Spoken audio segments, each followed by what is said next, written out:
Good morning students. आज का हमारा टॉपिक है आदर्शवाद और यथार्थवाद में अंतर।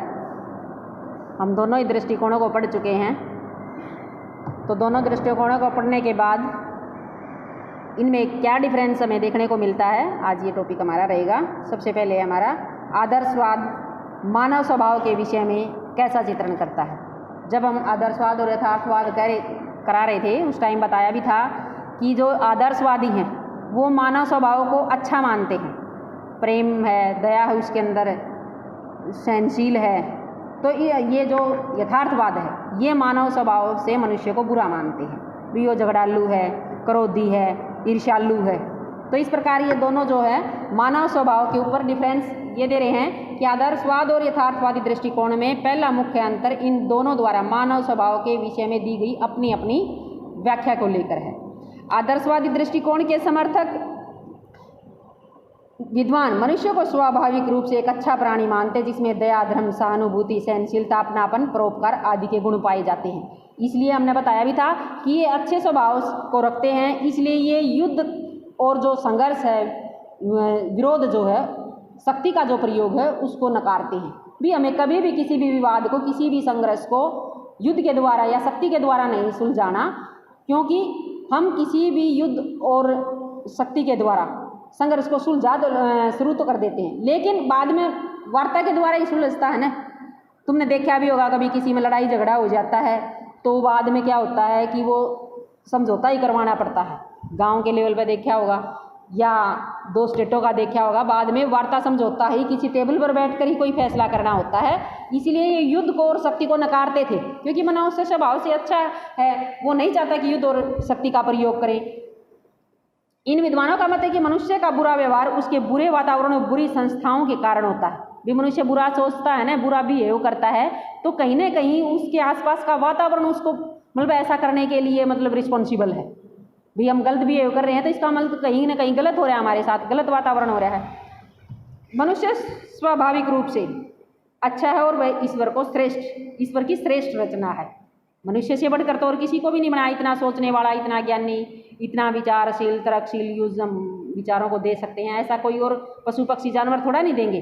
तो मनुष्य की सर्वश्रेष्ठ रचना मनुष्य, ईश्वर की सर्वश्रेष्ठ रचना जो है वो मनुष्य ही है। इसके विपरीत यथार्थवादियों का मत है कि मानव स्वाभाविक रूप से जंगली है और स्वार्थी है, जो कि अपने स्वार्थ की पूर्ति में संलग्न रहता है। जब तक उसके स्वार्थ पूर्ण होते रहते हैं, अंतर्राष्ट्रीय राजनीति में अपनी भूमिका अदा करता रहता है और स्वार्थ पूर्ति होते हुए अपने व्यवहार में परिवर्तन कर लेता है। ये क्या सोचते हैं कि मनुष्य तो स्वार्थी है, उसका स्वार्थ पूरा हुआ तो अपना रिलेशन तोड़ देता है, और जब तक स्वार्थ पूरा नहीं होता कि वो दूसरे देशों के साथ अच्छे रिलेशन बनाता रहता है। तुमने भी देखा होगा कि कई बार कहते हैं कि वो तो कितना स्वार्थी है, देख स्वार्थ पूरा हो गया और अब मतलब बात करनी भी बंद कर गई, आपस में देखा ना। तो इसी प्रकार दो देशों के बीच में है कि कोई ऐसे देश होते हैं स्वार्थी होते हैं, कई देशों के मनुष्य स्वाभाविक रूप से कि उनके स्वार्थ पूरे होते ही वे दूसरे देशों के साथ बिहेव करना बंद कर देते हैं। इस विषय में मैकियावेली लिखता है कि मानव शस्त्र, धन और रोटी युद्ध की शक्ति है, परंतु इन चारों में से प्रथम दो अत्यंत आवश्यक है। ये कल भी यही बातें आई थी कि चार चीज़ें जरूरी हैं, रोटी है, शस्त्र है, मनुष्य है और युद्ध है। तो क्योंकि मनुष्य शस्त्र, रोटी एवं धन प्राप्त कर सकते, परंतु रोटी और धन मनुष्य और शास्त्र प्राप्त नहीं कर सकते। भी आप रोटी के द्वारा शस्त्र नहीं खरीद सकते, लेकिन शस्त्र के द्वारा जबरदस्ती आप रोटी छीन सकते हैं, है ना। तो इसलिए ये दृष्टिकोण शक्ति, शस्त्र और युद्ध को मानव स्वभाव की विशेषता मानता है। जो आदर्शवादी थे वो तो युद्ध और शक्ति को नकारते थे, उनका प्रयोग करने से हिचकते थे, नहीं करना चाहिए हमें युद्ध में शक्ति का प्रयोग वगैरह, युद्ध ही नहीं करना चाहिए पहली बात तो। और ये क्या चाहते थे, इनका दृष्टिकोण क्या कहता है, शक्ति भी, शास्त्र भी, युद्ध भी मानव स्वभाव की विशेषता है। मनुष्य स्वभाव से स्वार्थी है, झगड़ा है, और विवादों को सोल्व करने के लिए, संघर्षों को निपटाने के लिए वो हमेशा युद्ध और शक्ति का प्रयोग करना ही उसके स्वभाव में है, स्वभाव से ऐसा है। स्पष्ट है कि दोनों दृष्टिकोण मानव स्वभाव के संबंध में अलग अलग व्याख्या करते हैं। समझ गए ना भाई, एक मानव स्वभाव को अच्छा समझता है, दूसरा मानव स्वभाव को स्वार्थी, लालची, क्रोधी, ईर्ष्यालु, झगड़ालू समझता है। नेक्स्ट हमारा शक्ति के विषय में आदर्शवाद और यथार्थवाद के मध्य दूसरा मुख्य अंतर शक्ति के संदर्भ में है। आदर्शवादी दृष्टिकोण के समर्थक शक्ति और शक्ति के प्रयोग को अंतर्राष्ट्रीय शांति और विश्व की व्यवस्था के लिए खतरा मानते हुए इसका प्रबल विरोध करते हैं। वो तो ये कहते हैं कि शक्ति का प्रयोग करना ही नहीं चाहिए, क्योंकि देखो शक्ति का प्रयोग होगा तो मानव संपत्ति का जान माल का नुकसान होगा, मानव जाति के लिए खतरा होगा। अब तो इतने खतरनाक हथियार आ गए हैं कि मतलब समूल सृष्टि समाप्त हो जाएगी अगर इस प्रकार शस्त्र हम यूज करेंगे, युद्ध करेंगे, शक्ति का प्रयोग करेंगे। तो वो इसका विरोध करते थे, भी हमें शक्ति का प्रयोग करना ही नहीं कहीं भी। उनका मत है कि प्रत्येक तरह के कार्य में शक्ति के प्रयोग की आवश्यकता ही नहीं पड़ती, भी हर समस्या का समाधान शक्ति के द्वारा थोड़ा नहीं है, बातचीत के द्वारा भी तो किसी समस्या का समाधान होता होगा, ऐसा ये सोचते थे। शक्ति अंतर्राष्ट्रीय राजनीति का एक तत्व हो सकती, परंतु संपूर्ण नहीं। भी हमने फर्स्ट लेसन के तत्वों में पढ़ा था कि शक्ति के चारों तरफ अंतर्राष्ट्रीय राजनीति का केंद्र बिंदु शक्ति है, उन्होंने कहा इसका तत्व है, लेकिन सारी समस्याएं, सारे संघर्ष, सारे संबंध हम शक्ति के माध्यम से नहीं सोल्व कर सकते। शक्ति के प्रयोग से संघर्ष और युद्ध होता है, जबकि युद्ध या शक्ति के प्रयोग के पश्चात भी अंत में वार्ता के लिए शांति की ही आवश्यकता होती है। जोश जोश में लड़ाई झगड़ा तो कर देते हैं शुरू, बाद में तो समझौता ही हुआ है ना। वो लड़ाई झगड़ा भी तब तक खत्म नहीं होता जब तक समझौता नहीं होता, वो बैर विरोध चलता ही रहता है।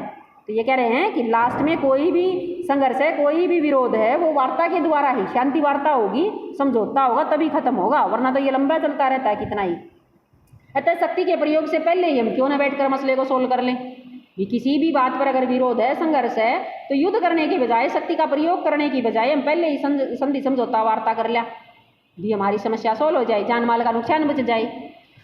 तो इसके विपरीत यथार्थवादी दृष्टिकोण के समर्थक ये ऐसा कौन मानते थे, वो आदर्शवादी थे, जो युद्धों से बचना चाहते थे, शक्ति के प्रयोग से बचना चाहते थे, जो वार्ता को महत्व देते थे, समझौतों को महत्व देते थे, भी शांति समझौते होने चाहिए। लेकिन यथार्थवादी क्या चाहते हैं, वो कहते हैं कि अंतर्राष्ट्रीय राजनीति की व्याख्या शक्ति की संदर्भ में ही करते हैं। वो तो अंतर्राष्ट्रीय राजनीति शक्ति को ही मानते हैं, ये अंतर्राष्ट्रीय संबंध जो बनावा हो शक्ति के लिए बनावा, हाँ, शक्ति के द्वारा शक्ति अर्जित करना है उनका मेन मकसद। तो वो इसे अंतर्राष्ट्रीय राजनीति का केंद्र बिंदु मानते, वो तो एक अंतर्राष्ट्रीय राजनीति का तत्व मानते थे, और ये केंद्र बिंदु मानना है भी अंतर्राष्ट्रीय राजनीति शक्ति के चारों तरफ ही घूम रही है। मोर्गेंथो के शब्दों में अंतर्राष्ट्रीय राजनीति प्रत्येक राजनीति की भांति शक्ति के लिए संघर्ष है। अंतर्राष्ट्रीय राजनीति का अंतिम लक्ष्य चाहे कुछ भी हो, शक्ति सदैव तात्कालिक उद्देश्य रखती है। यथार्थवादी दृष्टिकोण के समर्थक शक्ति को राष्ट्र हितों की पूर्ति का साधन मानते हैं और शक्ति के संग्रहण व प्रयोग पर अधिक से अधिक बल देते हैं। संक्षेप में आदर्शवादी दृष्टिकोण जहां शक्ति का विरोध करता है, वहीं यथार्थवादी दृष्टिकोण इसको साधन मानते हुए इसके संग्रहण पर बल देता है। संग्रहण होता है इकट्ठा करना, भी ज़्यादा से ज़्यादा शक्ति इकट्ठी करनी है हमें, क्योंकि शक्ति ही साधन है। शक्ति के द्वारा ही हम अपने विरोध, संघर्ष, राष्ट्र हित सब कुछ शक्ति के द्वारा ही पूरे करेंगे। तो वो शक्ति को महत्व नहीं देते थे यथार्थवादी, आदर्शवादी और यथार्थवादी शक्ति को ज़्यादा महत्व देते हैं। तो शक्ति के ऊपर डिफरेंस हो गया ना दोनों का सोचने का। नेक्स्ट हमारा ज्ञान व तर्क के विषय में। आदर्शवाद और यथार्थवाद में ज्ञान व तर्क के विषय में अंतर पाया जाता है। आदर्शवादी विचारकों का मत है कि मानव अपने ज्ञान व तर्क के माध्यम से पेचीदा समस्याओं का हल भी आसानी से निकाल सकता है। भी अगर हम किसी समस्या पर, विरोध पर, संघर्ष पर बैठकर सोचेंगे, पूरी तरह तर्क के साथ अपने आंकड़े, तथ्य वगैरह प्रस्तुत कराएंगे, तो किसी भी मुश्किल से मुश्किल समस्या का समाधान हो जाएगा।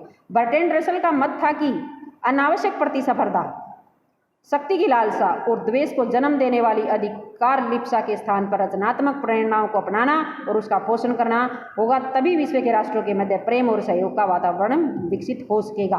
भी बनिया बात की जो स्पर्धा रखा है ना, प्रतिस्पर्धा, शक्ति अर्जित करनी है, उससे ज़्यादा शक्तिशाली होना, वो देश हमसे आगे निकल गया, हमें उससे आगे निकलना है। शक्ति की लालसा जो बेवजह की रखा है, या द्वेष जो पैदा करने वाली हैं, ऐसी जो लिप्सा भी जो हमारी ये इच्छाएं हैं, लालसाएं हैं, उनके स्थान पर अगर हम रचनात्मक प्रेरणाओं को अपनाई, भी ज़्यादा से ज़्यादा कोई टेक्निकल इंजीनियरिंग लाइन में या कोई और प्रगति वैज्ञानिक शोध पद्धतियाँ करा और सोचा इस ज्ञान ने कहीं और दूसरी दिशा में लगावा, है ना, आविष्कार करा, नए नए अपने देश के विकास करा और उसका पोषण करना होगा, तभी राष्ट्रों के मध्य प्रेम और सहयोग होगा। भी शक्ति की लालसा छोड़ देंगे हम, बेवजह हमें उससे पावरफुल होना है, उससे पावरफुल होना, वो हमसे आगे निकल गया, अब हमें उससे आगे निकलना है। एक दूसरे के प्रतिस्पर्धाएं तो है, उसने इतने जहाज खरीद लिए, इतने रक्षा अपनी सेना में इतने बेड़े शामिल कर लिए, इतने प्रशिक्षण कर लिए, मिसाइल छोड़ दिए, आप उसकी उसमें फिर आपा छोड़ दिया है, अपनी उसमें फिर वो छोड़ दे, बेवजह की प्रतिस्पर्धा है ये, है ना। अगर इसको छोड़कर हम रचनात्मक प्रक्रियाओं में अपना ध्यान लगाएं, तो जो है हमारा सभी देशों के बीच में प्रेम और सहयोग जो है विकसित होगा। इसके लिए ज्ञान व तर्क महत्वपूर्ण भूमिका अदा करते हैं। भी अब अगर एक तो मूर्ख व्यक्ति हो, एक ज्ञानी हो, बिना तर्क दिए कोई बात को कहने लग जाए, एक तर्क के साथ किसी बात को देवा, तो थोड़ा जिसके अंदर ज्ञान होगा वही तो तर्क प्रस्तुत करेगा किसी बात को लेकर। इसके विपरीत आदर्शवादी क्या कहते हैं? यथार्थवादी ज्ञान व तर्क का प्रयोग शक्ति के संग्रहण और उसकी प्राप्ति की योजनाओं में करने के का समर्थन करते हैं। ये तनु कहे हैं जितना भी ज्ञान और तर्क है ना वो सारा कहाँ लगा दो? शक्ति को इकट्ठा करने में। ये तो कहते रचनात्मक प्रेरणाओं पर लगा दो, है ना, रचनात्मक प्रेरणाओं पर लगाओ, उनका पोषण करो, भी नई नई विकसित तकनीक विकसित करो। और ये क्या है भाई, ज्ञान और तर्क तो होना चाहिए लेकिन क्या पे? शक्ति को संग्रहित करने में, शक्ति को इकट्ठा करने में लगा दो। उनका मत है कि यथार्थवाद के अंतर्गत तथ्यों और घटनाओं के वास्तविक स्वरूप के अध्ययन के पश्चात तर्क संगत निष्कर्ष निकाले जा सकते हैं। जिनका मत है कि तथ्यों और घटनाओं का वास्तविक अध्ययन करो, उसके बाद कोई तर्क संगत निर्णय लो। किसी भी राज्य की राष्ट्र नीति का पूर्व अभ्यास उस राज्य की राजनीतिक गतिविधियां, कार्यकलाप और घटनाओं के घटनाक्रम के विश्लेषण से ही संभव हो सकता है। भी किसी भी देश के बारे में अपना पूर्व अभ्यास लगाना है कि पापा ने पाकिस्तान और चीन का पता नहीं कितना निकम्मा है, क्योंकि हमें वहाँ की राजनीतिक गतिविधियों का, उसके कार्यकलापों का, वहाँ होने वाली घटनाओं का पता है भी किस प्रकार वो आतंकवाद को बढ़ावा दे रहा है, आतंकवाद का पोषण कर रहा है, उस साइड चीन खतरनाक वायरस, खतरनाक मिसाइल प्रशिक्षण कर रहा है। तो कोई भी किसी भी राष्ट्र का पूर्व अभ्यास कब कैसे लगाएंगे? जब हम उस राष्ट्र की गतिविधियों का, राजनीतिक गतिविधियां कैसी हैं, कार्यकलाप कैसे घटना। अतः अपने ज्ञान और तर्क शक्ति का प्रयोग प्रत्येक राष्ट्र को शक्ति बढ़ाने में लगाना चाहिए। तो अपने ज्ञान और तर्क ने सारे ने कहाँ लगा दो? शक्ति बढ़ाने में लगा दो। ऐसा आदर्शवादी मानते, यथार्थवादी मानते। आदर्शवादी मानते हैं कि सारा ज्ञान और तर्क रचनात्मक प्रक्रियाओं पर लगा दो, उनका पोषण करो, प्रेरणाओं पर लगा दो। नेक्स्ट हमारा अंतर्राष्ट्रीय संगठन और विश्व व्यापार के विषय में। यथार्थवादी दृष्टिकोण के समर्थक विश्व में शांति, सह अस्तित्व, अहिंसा, नैतिकता आदि के प्रसार के लिए अंतर्राष्ट्रीय संगठनों का समर्थन करते हैं। विदेश में शांति हो, सह अस्तित्व हो, अहिंसा हो, क्योंकि जब शक्ति का प्रयोग नहीं चाहते, युद्ध नहीं चाहते, तो अहिंसा के समर्थक हैं, वो सह अस्तित्व के हैं, नैतिकता के हैं। जहाँ पर विभिन्न राष्ट्रों के मध्य किसी भी तरह का भेदभाव, असमानता और अन्य राष्ट्रों के प्रति दुर्ग्रह न पाया जाता हो, वह अंतर्राष्ट्रीय राजनीति की जटिल समस्याओं के समाधान के लिए विश्व राज्य और विश्व सरकार के गठन की बात करते हैं।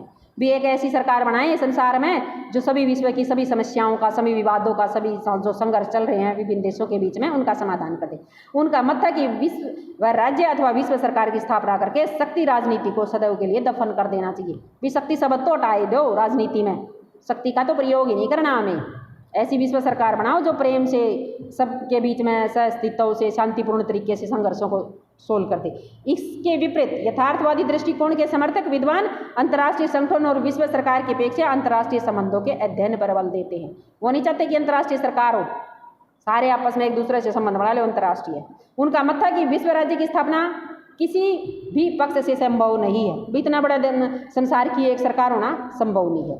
प्रथम विश्व युद्ध के समाप्ति के पश्चात इस दिशा में प्रयत्न किए गए थे और राष्ट्र संघ की स्थापना की गई थी। 1920 में राष्ट्र संघ बना था ना, वो विश्व शांति के लिए बना था। अभी प्रथम विश्व युद्ध में इतना जान माल का नुकसान हो गया, तो ऐसी कोई अंतर्राष्ट्रीय संस्था सरकार बनानी चाहिए जो विश्व में युद्धों को रोक सके। तो 1920 में राष्ट्र संघ बना था। जो सेकेंड सेमेस्टर की हमारी फर्स्ट यूनिट होगी वो राष्ट्र संघ के ऊपर होगी, और सेकेंड यूनिट से हमारा यूएनओ शुरू हो जाएगा, संयुक्त राष्ट्र संघ, बाद में 1945 में बना था।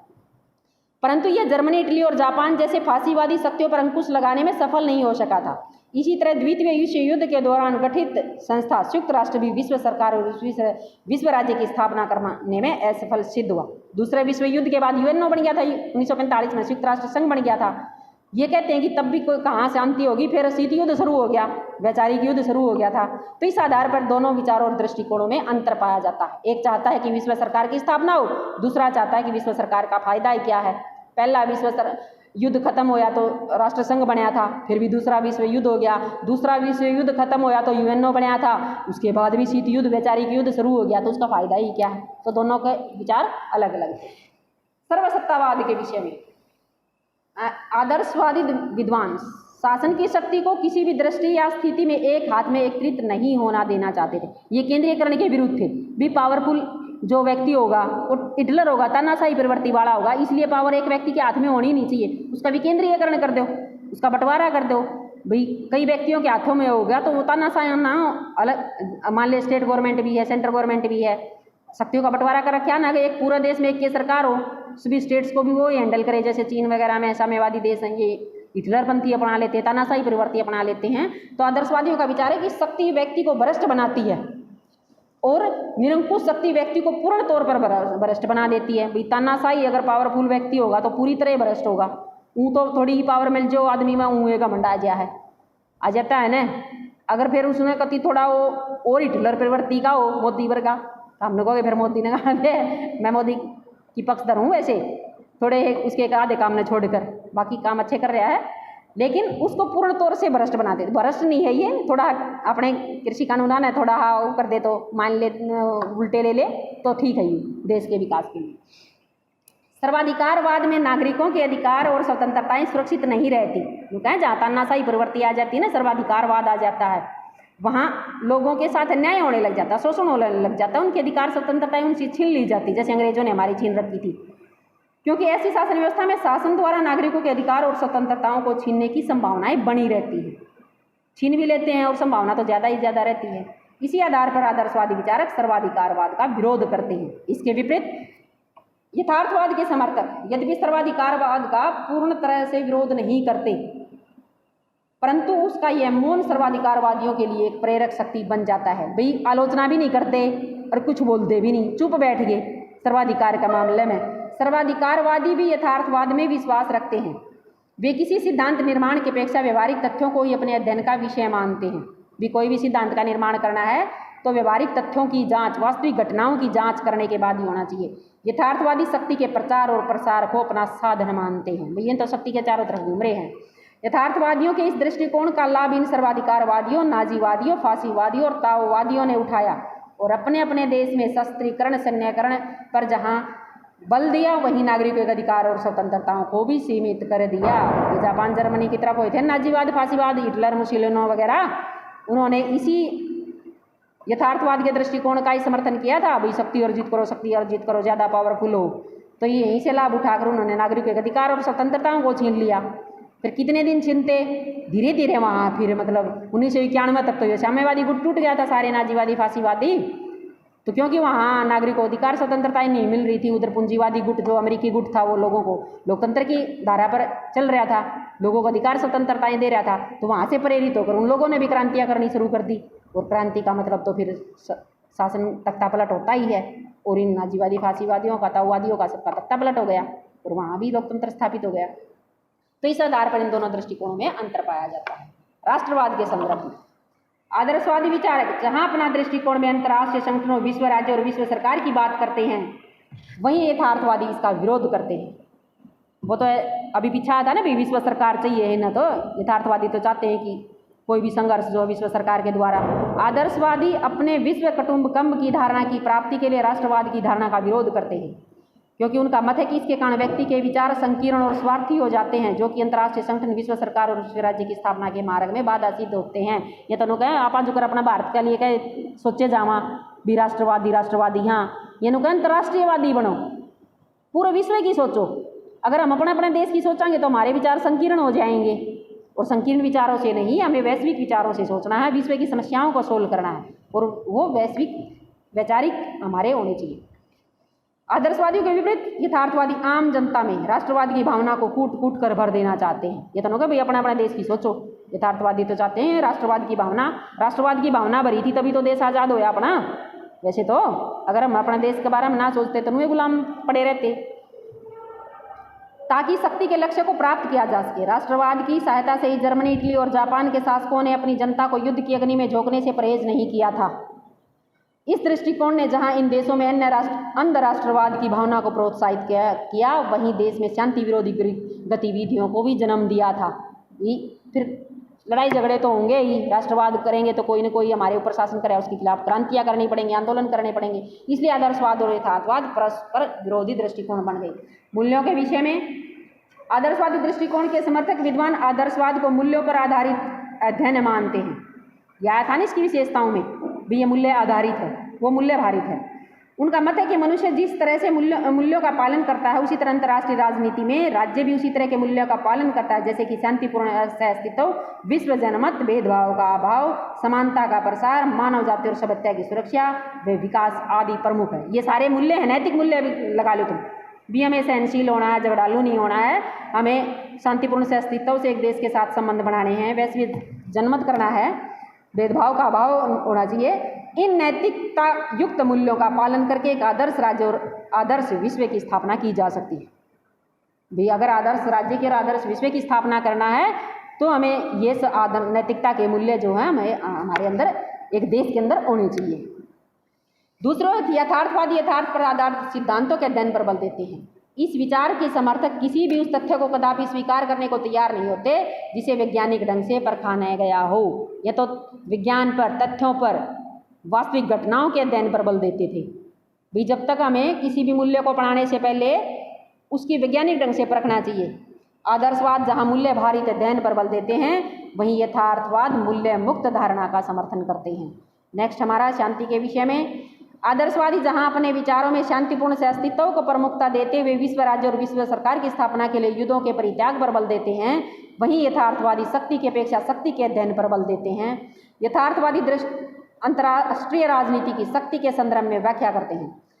यह सभी शक्ति को अंतर्राष्ट्रीय राजनीति का प्रमुख तत्व मानते हैं। प्रत्येक राज्य अपने राष्ट्र हितों की पूर्ति के लिए शक्ति को बढ़ाने में लगा हुआ है।